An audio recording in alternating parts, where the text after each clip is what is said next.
আসসালামু আলাইকুম প্রিয় দর্শক, অন্য মঞ্চের আলাপচারিতায় আপনাদের সকলকে আমন্ত্রণ জানাচ্ছি। গতকাল যমুনায় ডক্টর ইউনূস এবং তিনজন উপদেষ্টার উপস্থিতিতে বিএনপি, এনসিপি এবং জামাতের একটি গুরুত্বপূর্ণ মিটিং হয়েছে। সেই মিটিংয়ে কি আলোচনা হয়েছিল? আজকে দুপুর 1টায় সচিবালয়ে বাংলাদেশের মার্কিন রাষ্ট্রদূত মিস্টার ব্রেন্ট ক্রিস্টেনসেনের সাথে বাংলাদেশের বর্তমান পররাষ্ট্র উপদেষ্টা মোহাম্মদ তৌহিদ হোসেনের কি আলোচনা হয়েছে সেটি নিয়ে কথা বলবো। এবং আপনারা সবাই জানেন যে বর্তমানে চট্টগ্রাম বন্দরে যে অচল অবস্থা চলছে, সেই অচল অবস্থায় সরকার কেন বলছেন যে সে হার্ড লাইনে যেতে বাধ্য হবে? নির্বাচনের যেখানে মাত্র 4 দিন বাকি, কেন সরকারের এই হার্ড লাইনে যাবার এই থ্রেট, এটি নিয়ে আজকে কথা বলবো। রূপান্তরের সত্যের আজকের এই পর্বে সবাইকে স্বাগতম। প্রথমেই বলছি, আজকে দুপুর 1টায় সচিবালয়ে আমাদের বাংলাদেশের মার্কিন রাষ্ট্রদূত ব্রেন্ট ক্রিস্টেনসেনের সাথে পররাষ্ট্র উপদেষ্টা মোহাম্মদ তৌহিদ হোসেনের একটি মিটিং হয়েছে এবং সেই মিটিংয়ে পররাষ্ট্র সচিব এবং একজন জয়েন্ট সেক্রেটারি পর্যায়ের অফিসার উপস্থিত ছিলেন। কি নিয়ে তাদের মধ্যে কথা হয়েছে? মূলত আজকে এই মিস্টার ব্রেন্ট ক্রিস্টেনসেন তিনি তৌহিদ হোসেনের কাছে সম্প্রতি যে ভারত এবং আমেরিকার মধ্যে যে বাণিজ্য চুক্তি হয়েছে এবং ভারত এবং আমেরিকার মধ্যে যে ডিফেন্স ট্রিটিটা হয়েছে 2026 থেকে 2036 পর্যন্ত, এই দুটো চুক্তি সম্পর্কে ডিটেইল ব্রিফ করেন। এবং বিশেষ করে এই যে ডিফেন্স ট্রিটি হয়েছে, এর মধ্যে bay of Bengal initiative, Indo Pacific রিজিয়নের সিকিউরিটি, এই সব বিষয় নিয়ে বলেন। এবং তিনি বলেন যে এই অঞ্চলে ইন্ডিয়া এবং আমেরিকা তাদের কমন ইন্টারেস্ট নিয়ে কাজ করবেন এবং তারা ওভারল্যাপিং মেথডে কাজ করবেন। যেখানে দিল্লি মনে করবে যে আমেরিকাকে সামনে এগিয়ে দেওয়া উচিত, সেখানে আমেরিকা সামনে থেকে ভূমিকা পালন করবে। আবার যেখানে আমেরিকা মনে করবে যে দিল্লির সামনে থেকে ভূমিকা পালন করা উচিত, সেখানে দিল্লি সামনে থেকে ভূমিকা পালন করবে। অর্থাৎ দুজনে মিলেমিশে যার যেখানে যতটুকু প্রয়োজন, যার যেখানে লিড করা উচিত সেটা করবে। এই পুরো বিষয়টাই তৌহিদ হোসেনকে বুঝিয়ে দিলেন। তৌহিদ হোসেন চলে যাবেন, আর 4 দিন পরে নির্বাচনে যদি নতুন সরকার আসে, তৌহিদ হোসেন আর বেশি দিন থাকবার কথা নয়। তাহলে একজন চলে যাওয়া, প্রস্থান উদ্ধত একজন পররাষ্ট্র উপদেষ্টার কাছে মার্কিন রাষ্ট্রদূত আসলে এগুলো কেন বললেন, কি বার্তা দিলেন? এর মধ্য দিয়ে আসলে মার্কিন রাষ্ট্রদূতদের পক্ষ থেকেও স্পষ্ট করে বলা হয়েছে যে বর্তমান বাস্তবতায় জিওপলিটিক্যাল সিচুয়েশন এবং সবকিছু মিলিয়ে ভারত এবং আমেরিকা বন্ধু হিসেবে কাছাকাছি অবস্থান করছে এবং একসাথে কাজ করছে এবং এই রিজিয়নের ইন্টারেস্ট তারা একসাথেই দেখবে। এই বাস্তবতা বিবেচনা করে বাংলাদেশের উচিত আমেরিকা এবং ভারতের সাথে তাদের সম্পর্ক নির্ধারণ করা। বিগত দিনে ডক্টর ইউনূস সরকার যেভাবে ভারতের সাথে পায়ে পা লাগিয়ে ঝগড়া করেছে, এবং ইউনূস সরকার অনেকেই মনে করেন এবং যেটা কিছুটা সত্যি, যে তারা আমেরিকার আশীর্বাদ নিয়েই ক্ষমতায় এসেছিলেন। কিন্তু পরবর্তীতে দেখা গেছে ইউনূসের চলে যাওয়ার সময় আমেরিকার সাথে ইউনূসের সম্পর্ক আর আগের মতো উষ্ণ নেই। সুতরাং বাংলা ভাষায় যদি বলা যায়, তাহলে ব্রেন্ট ক্রিস্টেনসেন তৌহিদ হোসেনকে বলেছে যে ডক্টর ইউনূসের সরকারের আর উচিত হবে না ভারতের সাথে চুদুরবুদুর করা। আরেকটি বিষয় আমরা দেখলাম যে চট্টগ্রাম বন্দর পরিস্থিতি কিন্তু ক্রমশ উত্তপ্ত হচ্ছে এবং আজ রবিবার থেকে তারা কমপ্লিট শাটডাউন ডেকেছে, যে বন্দরে আর কোনো কাজ হবে না। আপনারা জানেন যে নিউমারিং কন্টেইনার টার্মিনাল একটি লাভজনক বন্দর টার্মিনাল, সেটিকে এই বিদেশি ডিপি ওয়ার্ল্ড কোম্পানির কাছে ইজারা দেওয়া হচ্ছে, যে এই লাভজনক টার্মিনালটি ডিপি ওয়ার্ল্ড ম্যানেজ করবে। এটা নিয়েই আন্দোলন, শ্রমিকদের আন্দোলন। তারা বলছে যে এটি বাংলাদেশ সরকারই এ পর্যন্ত এনেছে এবং এটি লাভজনক একটা প্রতিষ্ঠান, এটি কেন বিদেশের হাতে তুলে দেওয়া হবে? এবং এই বিদেশের সাথে দেওয়া হবে, এটা নিয়ে কিন্তু অনেক দিন ধরেই কথাবার্তা হচ্ছে। এবং এখন যে অবস্থা দাঁড়িয়েছে, গত বৃহস্পতিবার নৌ উপদেষ্টা ব্রিগেডিয়ার সাখাওয়াত চিটাঙে গিয়ে বলেছে এসেছেন যে কোনো অবস্থায় এই ইজারা বাতিলের সুযোগ এখন আর নেই। ইজারা বাতিল থেকে সরকার আর পিছু হটতে পারবে না। এবং আজকে তিনি যখন কমপ্লিট শাটডাউন হয়েছে, তখন ঢাকায় সচিবালয়ে বলেছেন যে সরকার এখন হার্ড লাইনে যেতে বাধ্য। কেন সরকার হার্ড লাইনে যাচ্ছে? কেন ডিপি ওয়ার্ল্ডকে এই বন্দর এই টার্মিনালটি ইজারা দেওয়ার জন্য এত উঠে পড়ে লেগেছে ইউনূস সরকার? এটা কেঁচো খুঁড়তে গিয়ে সাপ বের হবার মতো একটা বিষয়। আপনাদের হয়তো মনে আছে বেশ কয়েক মাস আগে আমি এই এনসিটি টার্মিনাল ইজারা দেওয়া নিয়ে একটা এপিসোড করেছিলাম এবং সেখানে আমি বলেছিলাম যে এই মধ্যবর্তী কিছু ইন্টারিম টাইমে বলা যায় যে সেখানে আহ, এটিকে সাবলেট দেওয়া ছিল, যারা এনসিটি কে আগে ম্যানেজ করতো তাদেরই সাবলেট দেওয়া ছিল এবং এনসিটি এখন ডিপি ওয়ার্ল্ড চালাবে। এই ডিপি ওয়ার্ল্ডের চেয়ারপারসন কে? এই ডিপি ওয়ার্ল্ডের চেয়ারপারসন হলো সুলতান আহমেদ বিন সুলাইম। এই ব্যবসায়ী ভদ্রলোক ইউনাইটেড আরব আমিরাতের শাসক গোষ্ঠীর সাথে খুবই ঘনিষ্ঠ এবং গত 9 এপ্রিল তিনি যমুনায় ডক্টর ইউনূসের সাথে মিটিং করে গিয়েছিলেন। ডক্টর ইউনূসের তিনি খুব ঘনিষ্ঠ। আপনারা যারা এপস্টেইন ফাইল ফলো করছেন, জেফরি এপস্টেইন, সেই জেফরি এপস্টেইনের খুব ঘনিষ্ঠ বন্ধু হলো এই ডিপি ওয়ার্ল্ডের চেয়ারম্যান এবং সেই সূত্রে তিনি ইউনূসের পূর্ব পরিচিত এবং তারা খুব ঘনিষ্ঠ বন্ধু। এই ডিপি ওয়ার্ল্ডের চেয়ারম্যান সুলতান আহমেদ, তার একটা স্পেশালিটি আছে। জেফরি অ্যাপস্টেইনের ফাইলে অনেকের নাম আসছে, কিন্তু জেফরি অ্যাপস্টেইন যাদের খুব ব্যক্তিগতভাবে পছন্দ করতেন তাদের মধ্যে একজন ছিলেন এই ডিপি ওয়ার্ল্ডের চেয়ারম্যান সুলতান আহমেদ। এবং তাদের ফাঁস হওয়া একটা ইমেলে জেফরি সুলতানকে জানাচ্ছে যে নিশ্চয়ই তুমি খুব মজা পেয়েছো। তার মানে কোনো একটা তরুণীকে পাঠিয়েছিল এবং সম্ভোগের পরে তার প্রতিক্রিয়া জানিয়ে অ্যাপস্টেইন বলছেন এবং অ্যাপস্টেইন এটাও বলছেন যে তুমি আমার খুব প্রিয় একজন বন্ধু এবং তুমি আমার মতোই ক্রেজি। এবং আমরা এই ছবিও দেখেছি যে এই সুলতান আহমেদ জেফরি অ্যাপস্টেইনকে রান্না করে খাওয়াচ্ছে এবং জেফরি অ্যাপস্টেইন পাশে বসে আছে এবং তার কোলে একজন খুব অল্প বয়স্ক কিশোরী। সো এই যে অ্যাপস্টেইনের কালো ওয়ার্ল্ডের, এই ব্ল্যাক ওয়ার্ল্ডের ডক্টর ইউনূস কিন্তু খুব ঘনিষ্ঠ এবং এই ঘনিষ্ঠতা এবং আরো একটা কারণ আছে। এই যে ডিপি ওয়ার্ল্ড যে এই নিউমারিং টার্মিনালটা নেবে, কন্টেইনার টার্মিনালটা, এর জন্য একটা ব্যাপক ঘুষ লেনদেন হয়ে গেছে। তো ডক্টর ইউনূস, ব্রিগেডিয়ার সাখাওয়াত তারা অলরেডি ডিপি ওয়ার্ল্ডকে কাজ দেওয়ার বিনিময়ে একটা বড় অঙ্কের টাকা আত্মসাৎ করেছে, ঘুষ খেয়েছে। এখন এই টাকা তো আর ফিরিয়ে দেওয়া যাবে না। সুতরাং একদিকে অ্যাবস্টেইন কাণ্ড, পূর্ব পরিচিত ঘনিষ্ঠতা, আর একদিকে হলো ব্যাপক ঘুষের লেনদেন হয়ে গেছে। সুতরাং ডিপি ওয়ার্ল্ডকে তারা যেহেতু চলে যাবে 4 দিন পরে, নির্বাচন হলে খুব দ্রুত চলে যাবে বলে আশা করা হয়, তাই তারা যে কোনো ভাবেই হোক তাদের যে ঘুষটা খেয়েছে, তাদের যে বন্ধুত্ব, এগুলো সব মিলিয়ে যে কোনো উপায়ে হোক নিউমারিং কন্টেইনার টার্মিনালটা তারা ডিপি ওয়ার্ল্ডকে দিয়ে যেতে চায়, কিন্তু বন্দরের শ্রমিক কর্মচারীরা সেটি মানছে না। এখন দেখা যাক, ঘুষ খেয়ে বিপদে পড়ে গেছে ডক্টর ইউনূস এবং এই নৌ উপদেষ্টা এবং তাদের গং, কি করা যায়। এদিকে গতকাল যে মিটিংটা শুরুতেই বলেছিলাম, যমুনায় ডক্টর ইউনূস এবং আরো 3জন প্রভাবশালী উপদেষ্টা উপস্থিতিতে বিএনপি, জামাত এবং এনসিপির প্রতিনিধিদের মধ্যে একটা মিটিং হয় এবং এই মিটিং এর সর্বশেষ আপোষের চেষ্টা করা হয়। আপনারা জানেন যে জামাতে ইসলাম কিন্তু বরাবরই বলে আসছে এবং এই তারেক রহমানের সাথে গত মাসেও দেখা করেছে, বলেছে আসেন আমরা সবাই মিলে একটা জাতীয় সরকার গঠন করি। এবং গতকাল শেষ মিটিংটি হয়েছিল যেখানে আপোষ হওয়ার চেষ্টা করা হয়েছে কে কয়টা আসন পাবে এবং সবাই মিলেমিশে জাতীয় সরকার গঠন করবে। এবং সেখানে তারেক রহমান খুব স্পষ্টভাবে জানিয়ে দিয়েছে তিনি জামাতের সাথে জাতীয় সরকার গঠনে আগ্রহী না। এর আগে তিনি রয়টারে একটা ইন্টারভিউ দিয়েছেন, সেখানেও তিনি বলেছেন যে তার দল সংখ্যাগরিষ্ঠ আসনে জয়লাভ করলে তিনি চান যে জামাত একটা শক্তিশালী বিরোধী দল হিসেবে থাকুক। সুতরাং ডক্টর ইউনূসের এই যে সবাইকে নিয়ে একটা সরকার গঠন করা, সেখানে এনসিপি কে রাখা, এনসিপির কয়েকজন মন্ত্রী বানানো, জামাতকে রাখা, এটা তার একটা প্ল্যান ছিল, সেটা ব্যর্থ হয়ে গেছে। তো আরেকটা প্ল্যানের কথা শোনা যাচ্ছে, সেটা নিয়ে আমি কাল পরশু হয়তো কথা বলবো। তো এখন জাতীয় সরকার হচ্ছে না, চট্টগ্রাম বন্দর উত্তপ্ত, এদিকে আমেরিকার পক্ষ থেকে খুব স্পষ্টভাবে জানিয়ে দেওয়া হয়েছে ভারতের সাথে পায়ে পা বাঁধিয়ে ঝগড়া করা যাবে না।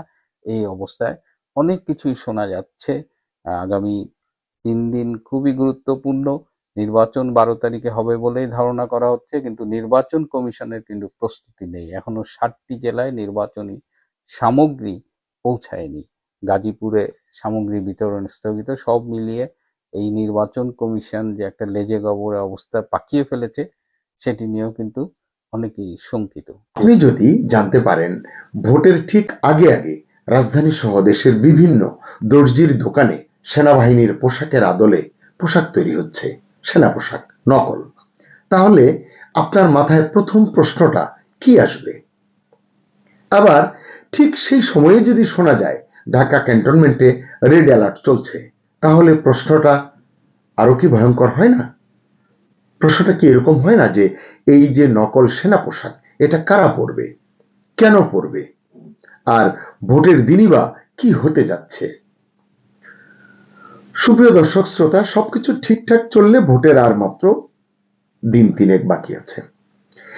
এই সময় হঠাৎ করে ঢাকা সেনানিবাসে রেড অ্যালার্ট কেন? সত্যি কি রেড অ্যালার্ট জারি করা হয়েছে? যদি হয়ে থাকে, কেন এই সিদ্ধান্ত নেওয়া হলো?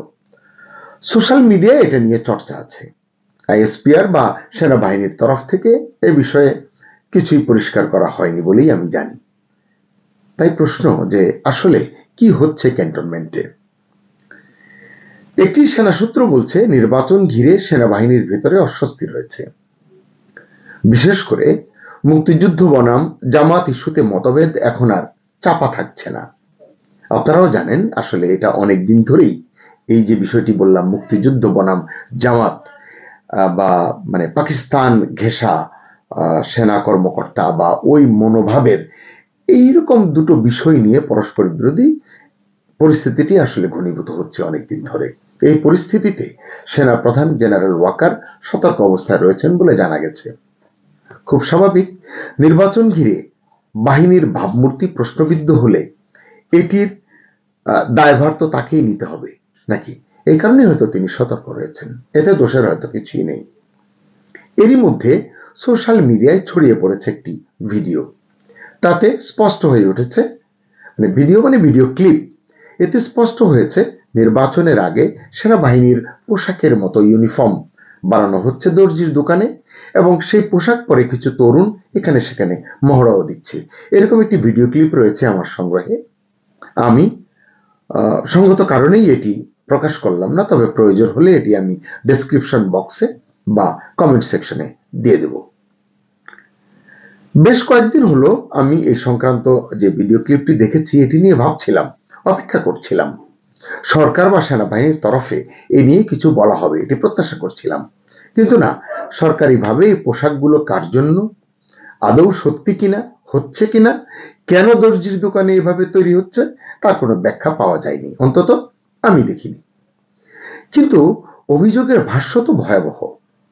এই পোশাক পরে কোনো গোষ্ঠী নাকি ভোটের দিন ভয় দেখাতে পারে। আচ্ছা, কাকে ভয় দেখাবে? নিশ্চয় ভোটারদের। কোন ভোটারদের? যেই ভোটারের ভোট আমি পাবো না তাকেই তো ভয় দেখাবো, তাই নয় কি? দর্শক, আপনারাও কিন্তু বিষয়টি বুঝতে পারছেন। এছাড়া কেন্দ্র দখল বা ইলেকশন ইঞ্জিনিয়ারিং এও নাকি নামতে পারে ওই গোষ্ঠীটি। এটা যদি সত্যি হয় তাহলে প্রশ্নটা শুধু নির্বাচন নয়, রাষ্ট্রীয় নিরাপত্তা নিয়েও কিন্তু ওঠা স্বাভাবিক। সেক্ষেত্রে সরকার কি পদক্ষেপ নিচ্ছে, দেশের নাগরিক হিসেবে এটি আমাদের জানবার অধিকার রয়েছে। আর ইলেকশন ইঞ্জিনিয়ারিং নিয়ে চারিদিকে তো কথা হচ্ছে অনেকদিন ধরে, গত বেশ কিছুদিন ধরে হচ্ছে। আপনার কি মনে হয় এই যে ইলেকশন ইঞ্জিনিয়ারিং এর কথা হচ্ছে, একে অন্যের দিকে আঙ্গুল তুলছে, গণমাধ্যমে আসছে যে অমুক দল ইলেকশন ইঞ্জিনিয়ারিং করছে বা করতে পারে ইত্যাদি ইত্যাদি, কারচুপির কথা তো আছেই, এই অভিযোগ পুরনো। তাহলে এটা কারা করতে পারে? তখনই প্রশ্ন আসে যে কারা এই বিশেষ কৌশলে এগিয়ে আছে।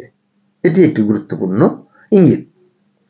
মজার বিষয় হচ্ছে নির্বাচনে অংশ নেওয়া, আমি যদি প্রধান তিনটি ধরি, যে বিএনপি, জামাত, এনসিপি কেও যদি ধরি, তরুণ নেতা হিসাবে এবং প্রধান উপদেষ্টা ইউনূসের অত্যন্ত পছন্দের দল হিসেবে এই দলের তরুণ নেতাদের প্রতি তার যে স্নেহ, এইসব বিবেচনা করি, কিন্তু এই তিনটিকে আমি বিবেচনায় আনলাম আজকের আলোচনার জন্য। এখন এই তিনটি সক্রিয় শক্তিই বলছে ইলেকশন ইঞ্জিনিয়ারিং হচ্ছে বা হবে। যেমন এনসিপি নেতা নাহিদ বলছেন, এই ইঞ্জিনিয়ারিং এর পেছনে আছে সরকারি প্রশাসনিক নেটওয়ার্ক। বিএনপির একাধিক নেতাও এই বিষয়ে কথা বলছেন, তোপ দেখাচ্ছেন। জামাতও এই আলোচনায় পিছিয়ে নেই, অর্থাৎ একে অন্যের ঘাড়ে বন্দুক তাক করে সমালোচনাটি করছেন। তবে রাজনীতির বিশ্লেষকরা বলছেন, ইলেকশন ইঞ্জিনিয়ারিং প্রশ্নে জামাতের দিকেই নাকি অনেকে অভিযোগের আঙ্গুল তুলছেন। কারণ কি? তারা বলছেন, বর্তমান প্রশাসনে জামাতের শক্ত অবস্থান রয়েছে, এটি আমরা অনেকেই জানি। এছাড়া জামাতের অর্থনৈতিক সক্ষমতার বিষয়টিও সর্বজন বিদিত। তারা আসলে পরিকল্পিতভাবে কাজ করতে পারে, করছে ইতিমধ্যে। এখন পর্যন্ত যেটি দেখা গেছে, নির্বাচনকে ঘিরে অত্যন্ত কৌশলী পদক্ষেপে জামাতে ইসলামী এগিয়ে চলেছে, যে কারণে তারা নিজেদেরকে ক্ষমতার দাবিদার করে তুলতে পেরেছে। আন্তর্জাতিক মহলে নিজেদের গ্রহণযোগ্যতার বিষয়টি তারা মোটামুটি প্রতিষ্ঠিত করতে পেরেছে। কূটনৈতিক মহলে, বিশেষ করে যুক্তরাষ্ট্র মোড়ল যারা, বিশ্ব মোড়ল, তাদের কাছেও তাদের এক ধরনের গ্রহণযোগ্যতা তৈরি করেছে বলে একটি প্রচারণা কিন্তু স্টাবলিশড হয়েছে।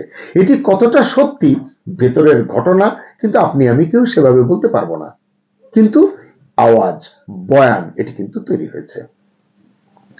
এছাড়া মাঠ প্রশাসনে উল্লেখযোগ্য সংখ্যক ডিসি, এসপি এরা যে জামাত ঘেঁষা বা জামাতের সদস্য বা জামাতের প্রতি তারা অনুরক্ত, এটা কিন্তু অনেকেই আমরা আলাপ আলোচনা করি।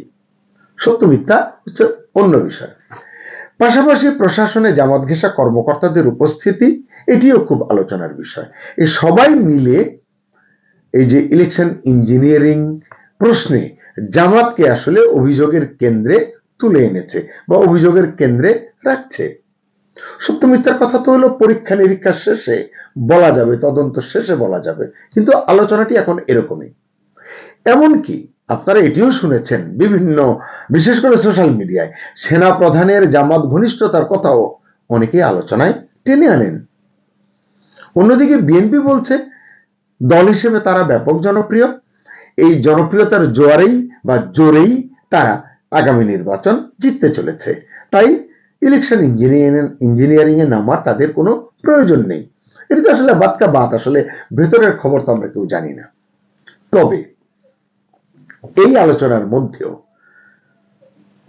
প্রধান উপদেষ্টা ইউনূস এবং সেনা প্রধান জেনারেল ওয়াকার, এই দুইজনের সমীকরণটাও কিন্তু একটু আলোচনা করা যেতে পারে বা আলোচনা করা দরকার। পর্যবেক্ষক মহল একটি কথা গুরুত্ব দিয়ে বলছেন, তা হলো প্রধান উপদেষ্টা ইউনূস বিএনপি বা জামাতের মধ্যে কোন দলকে ক্ষমতায় নিয়ে যেতে চান সেটা এই মুহূর্তে সবচেয়ে গুরুত্বপূর্ণ। মানে ভয়াবহ বিষয় নয় কি? নির্বাচনে ভোট কে কত পাবে তার ভিত্তিতে সরকারে যাওয়ার বিষয় আছে। কেন এটি মোহাম্মদ ইউনূসকে তাক করা হচ্ছে, তাকে কেন টার্গেটে আনা হচ্ছে? যাই হোক, এরপর আছে মার্কিন যুক্তরাষ্ট্রের ভূরাজনৈতিক হিসাব নিকাশ, মানে বাংলাদেশকে নিয়ে। ইন্দো প্যাসিফিক অঞ্চলে মার্কিন যুক্তরাষ্ট্রের আধিপত্য রক্ষার যে সমীকরণ, সেটি আছে এখানে। এবং সর্বোপরি ভারতের সঙ্গে যুক্তরাষ্ট্রের সম্পর্কের যে নানান হিসাব রয়েছে, সেটি কেমন, সেটি কি দাবি করে, এসবের ভিত্তিতে আসলে বাংলাদেশের নির্বাচনটি প্রভাবিত হতে পারে, এটি রাজনৈতিক বিশেষজ্ঞরা অহরহ বলছেন। টেলিভিশন টক শোতেও এই বিষয়গুলো নিয়ে আলোচনা হচ্ছে। এখন প্রশ্ন হচ্ছে যে এই যে যুক্তরাষ্ট্র বলুন, ভারত বলুন বা অন্য কোন চীন বলুন, রাশিয়া বলুন, তারা আসলে কি চাইছে? কোন শক্তিকে বাংলাদেশে তারা ক্ষমতায় আনতে চাইছে? আসলে তাদেরকে কিছু করবার আছে? কেন থাকবে? ভোট হবে বাংলাদেশে, দেশের জনগণ ভোটাধিকার প্রয়োগ করবে, তাদের প্রতিনিধি নির্বাচন করবে, কেন আমরা অন্যকে নিয়ে আলোচনা করছি? দুঃখজনক হলেও সত্য, এটি আসলে বাংলাদেশের এক ধরনের ট্রেডিশন। এটি যতই দুর্বলতা ভাবা হোক না কেন, অতীতেও হয়ে এসেছে এরকমটি। প্রশ্ন হচ্ছে যে কার ইশারায় ইউনূস সরকার বা প্রধান উপদেষ্টা ইউনূস এই নির্বাচনটি আসলে করছেন এবং কার এজেন্ডা তিনি বাস্তবায়ন করতে চলেছেন? একটি সূত্র জানিয়েছে, সেনানিবাসের অভ্যন্তরীণ যে অস্থিরতার কথা বললাম, যে রেড অ্যালার্টের কথা, এর মধ্যেও সেনা প্রধান জেনারেল ওয়াকার সহকর্মীদের নিয়ে, উচ্চপদস্থ কর্মকর্তাদের নিয়ে ঘন ঘন বৈঠক করছেন। এটি তিনি করতেই পারেন এবং এসব বৈঠকে তিনি একটি বার্তাই দিচ্ছেন, 12 তারিখের ভোট হবে অবাধ এবং সুষ্ঠু, এটি তিনি বলছেন। ভোটে কারচুপি রুখতে সেনাবাহিনীর সদস্যরা তৎপর থাকবেন, এটিও তিনি প্রতিশ্রুতি দিচ্ছেন। তবে এটি নিয়ে আসলে মন্তব্য করবার সময় এখনো আসেনি, কারণ বাস্তবতা সম্পর্কে আগাম মন্তব্য করা সমীচীন নয়। যেটি 4 দিন পরে 3 দিন পরে ঘটবে সেটি নিয়ে ভবিষ্যৎবাণী করা একটু জটিল। আপনারাও জানেন যে প্রধান উপদেষ্টা দীর্ঘদিন ধরে বলছেন নির্বাচনে সেনাবাহিনীকে বড় ভূমিকা পালন করতে হবে। প্রকাশ্যে সেনাপ্রধানও সেই লাইনেই হয়তো হাঁটছেন, কিন্তু ভেতরে ভেতরে এই দুজনের সম্পর্ক যে পুরো মসৃণ নয়, মানে সরকারের সঙ্গে সেনাবাহিনীর বা প্রধান উপদেষ্টার সঙ্গে সেনাপ্রধানের, তাও প্রায় ওপেন সিক্রেট। জাতীয় নিরাপত্তা উপদেষ্টা খলিলুর রহমানের সঙ্গে জেনারেল ওয়াকারের টানা পড়েন, নতুন সিজিএস নিয়োগে মতবিরোধ, সাম্প্রতিক ঘটনা, সেনাবাহিনীতে রদবদলে বাধা, সব মিলিয়ে জেনারেল ওয়াকার স্পষ্ট করে দিয়েছেন নিজের নিয়ন্ত্রণ তিনি ছাড়তে চান না বা ছাড়বেন না। অনেকের মতে তিনি ক্ষমতা চান না, গত 18 মাসে এটি তিনি প্রমাণ দিয়েছেন। তিনি চান মেয়াদ পর্যন্ত দায়িত্ব পালন করতে এবং মেয়াদ শেষে সসম্মানে সেফ এক্সিট চান। এজন্য তিনি এমন সরকার চান, নতুন এমন সরকারকে তিনি চান যারা তাকে বিপদে ফেলবে না। তার অবসর জীবন বা দায়িত্বের বাকি সময়টুকুতে কোনো বিঘ্ন ঘটুক, এটা জেনারেল ওয়াকার চান না। এজন্যই নীরবে অথচ সুকৌশলে তিনি আওয়ামী লীগকে নির্বাচনী দৌড় এবং ক্ষমতার রেস থেকে দূরে রাখতে চান। একটি সূত্র বলেছে যে এই কলকাঠির নাড়ার পেছনে জেনারেল ওয়াকার গুরুত্বপূর্ণ ভূমিকা পালন করেছেন এবং এখন পর্যন্ত সেভাবেই সবকিছু এগোচ্ছে বলে মনে করেন ওয়াকিবহাল মহল। এই এত সব আলোচনার মাঝেই বাংলাদেশ নৌবাহিনীর একটি ঘোষণা হতচকিত করেছে অনেককে। কি বলেছে তারা? নির্বাচনের সময় 7টি যুদ্ধ জাহাজ স্ট্যান্ড বাই থাকবে। মানে অনেকেই অবাক হয়েছেন, প্রশ্ন করছেন জাতীয় নির্বাচনে যুদ্ধ জাহাজ কেন স্ট্যান্ড বাই রাখতে হবে? তারা প্রশ্ন করছেন একই সঙ্গে এমন কিছু কি আছে যে বহির্দেশীয় কোনো হুমকি রয়েছে? যদি থাকে সেটা কি মিয়ানমার সীমান্ত দিয়ে কোনো হুমকি, নাকি বঙ্গোপসাগর হয়ে আসতে পারে এমন কোনো আশঙ্কা, এমন কোনো হুমকি? তারা এটাও বলছেন যে ভারতকে নিয়ে কোনো খারাপ কিছুর আশঙ্কা কি করছে সরকার বা নৌবাহিনী, সশস্ত্র বাহিনী? সত্যিই যদি এই বিষয়ে কিছু থাকে, দেশের মানুষকে সেটা জানানো হচ্ছে না কেন, এটিও একটি বড় প্রশ্ন। তবে এই যে এত প্রশ্নের মানে আসলে পরিষ্কার কোনো উত্তর কেউ দিচ্ছে না, এই কারণেই জটিলতাগুলো বাড়ছে, গুজব গুঞ্জন সৃষ্টি হচ্ছে। তবে আমি বলতে পারি যে সব প্রশ্নের কেন্দ্রে একটি বিষয় কিন্তু আছে, 12 তারিখের ভোট কি সত্যি অবাধ এবং সুষ্ঠু হবে, নাকি দর্জির দোকানের তৈরি সেনা পোশাক, নকল সেনা পোশাক, প্রধান উপদেষ্টা এবং সেনা প্রধানের মধ্যকার মতদ্বৈততা যদি থেকে থাকে, যেটি শোনা যায়, এটি গুজব কিনা আমরা জানি না, ক্যান্টনমেন্টে রেড অ্যালার্ট সত্যি যদি রেড অ্যালার্ট জারি করা হয়ে থাকে, এবং যে অদৃশ্য ইলেকশন ইঞ্জিনিয়ারিং এর কথা এতক্ষণ বললাম, যেটি আলোচনা চলছে বিভিন্ন ডায়াসপোরাতে, এই সবকিছু মিলিয়ে কি অপেক্ষা করছে আগামী 12 ফেব্রুয়ারি? আমরা কি আসলে একটি সুষ্ঠু গ্রহণযোগ্য নির্বাচন পাবো 12 তারিখে, নাকি আমরা আবারও মুখোমুখি হব আরো একটি নিখুঁতভাবে ম্যানেজড নির্বাচনের, যেটি আসলে জাতির আকাঙ্ক্ষার পরিপন্থী? সুপ্রিয় দর্শক শ্রোতা, আপনি বলুন, দর্জির দোকানে তৈরি হওয়া নকল সেনা পোশাক কারা পরবে? ভোটের সঙ্গে এর কি সম্পর্ক এবং ভোটের দিন আসলে কি ঘটতে যাচ্ছে? গত বছরের 19 অক্টোবর নিজের ফেসবুক পেজে একটি বিস্ফোরক স্ট্যাটাস দেন বাংলাদেশের অন্তর্বর্তী সরকারের কিংস পার্টি বলে পরিচিত জাতীয় নাগরিক পার্টি এনসিপির আহ্বায়ক নাহিদ ইসলাম। নাহিদের ওই স্ট্যাটাসটি বেশ আলোচনার জন্ম দিয়েছিল। সেই স্ট্যাটাসে পিআর নিয়ে জামাত ইসলামের আন্দোলনকে একটি পরিকল্পিত রাজনৈতিক প্রতারণা বলে মন্তব্য করেছিলেন নাহিদ ইসলাম। ওই স্ট্যাটাসের 2.5 মাসের মধ্যেই নির্বাচনে লড়ার জন্য নাহিদের ভাষায় একসময় যারা ছিলেন প্রতারক, তাদের সাথে জোট করে এনসিপি। 1 বছর আগে যাদের উদ্দেশ্যে বলেছিলেন জনগণ জামাতের উপর আস্থা রাখবে না, বছর ঘুরতে না ঘুরতে সেই জামাতই এখন নাহিদের বড় ভরসা নির্বাচনে জেতার জন্য। জামাতের হাত ধরে নির্বাচনী বৈতরণী পার হতে চাওয়া নাহিদ ইসলাম এবার সরাসরি সেনাবাহিনী ও সেনাবাহিনীর সুপিরিয়র কমান্ডকে থ্রেট দিল। 8 ফেব্রুয়ারি বাংলাদেশ টেলিভিশনে সম্প্রচার হওয়া নির্বাচনী বক্তব্যে নাহিদ ইসলাম যেন অন্তর্বর্তী সরকারের মুখপাত্র হিসেবে বক্তব্য দিলেন, তুলে ধরলেন কাদের অসহযোগিতার জন্য অন্তর্বর্তী সরকার ব্যর্থ হয়েছে। জনাব নাহিদের দুঃখ, 2024 সালের 5ই আগস্ট জুডিশিয়ারি, সিভিল সার্ভিস ও পুলিশ বিভাগের শীর্ষ নেতৃত্ব ভেঙে পড়লেও ডিফেন্স সার্ভিস মানে প্রতিরক্ষা বাহিনী এখনো অটুট রয়েছে।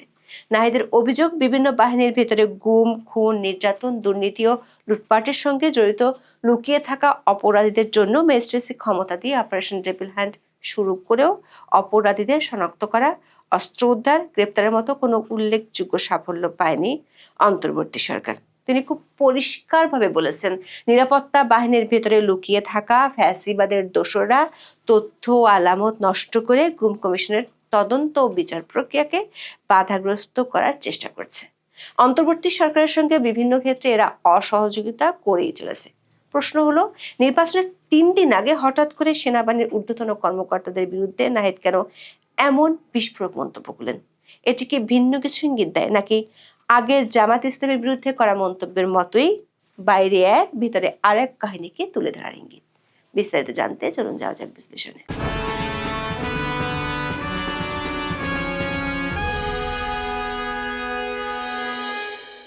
2025 সালের ফেব্রুয়ারিতে এনসিপির আহ্বায়ক নাহিদ ইসলাম ভারতীয় সাংবাদিক অর্কদেবকে দেয়া এক সাক্ষাৎকারে বলেছিলেন, জামাত কিংবা চরমোনার মতো ইসলামপন্থী দলগুলো এবারে জনগণের সমর্থন পাবে না। এরপর 31শে জুলাই নিজের ভেরিফাইড ফেসবুক অ্যাকাউন্টে নাহিদ ইসলাম ডাকসু ভিপি ও শিপি নেতা সাদিক কায়েমের কড়া সমালোচনা করে পোস্ট দেন। ওই পোস্টে নাহিদ লিখেছিলেন, সাদিক কায়েম বৈষম্য বিরোধী ছাত্র আন্দোলনের কোনো সমন্বয়ক ছিলেন না, কিন্তু 5ই আগস্ট থেকে এই পরিচয় ব্যবহার করেছেন সাদিক কায়েম। জামাতের বিরুদ্ধে সবচেয়ে বিস্ফোরক স্ট্যাটাসটি নাহিদ দিয়েছিলেন গত বছরের 19 অক্টোবর। নাহিদের সেই স্ট্যাটাসের কড়া প্রতিবাদ জানিয়েছিল জামাত ইসলামী।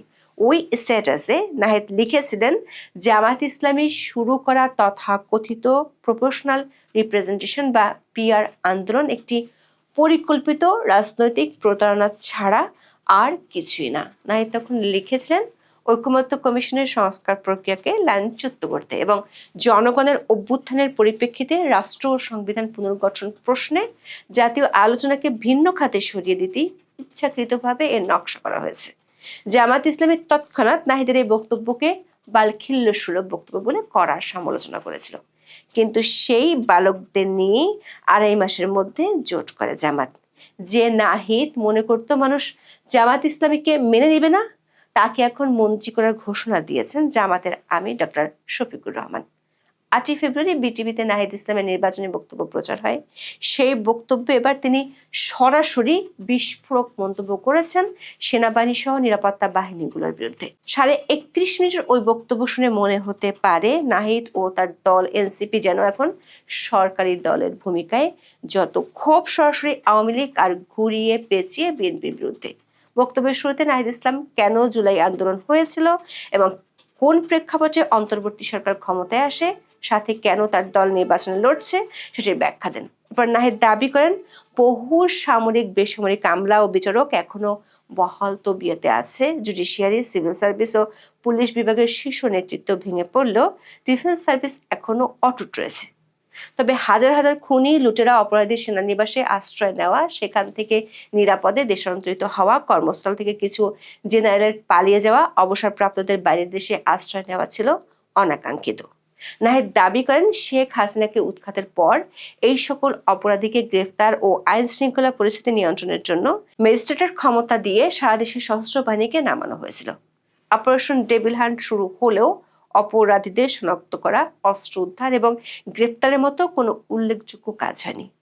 লক্ষণীয় বিষয় হলো, সরকারের কিংস পার্টির নেতা সরকারের ব্যর্থতা কিংবা সরকারের মিত্রদের মব সন্ত্রাসের বদলে সেনাবাহিনীকেই দায়ী করছে।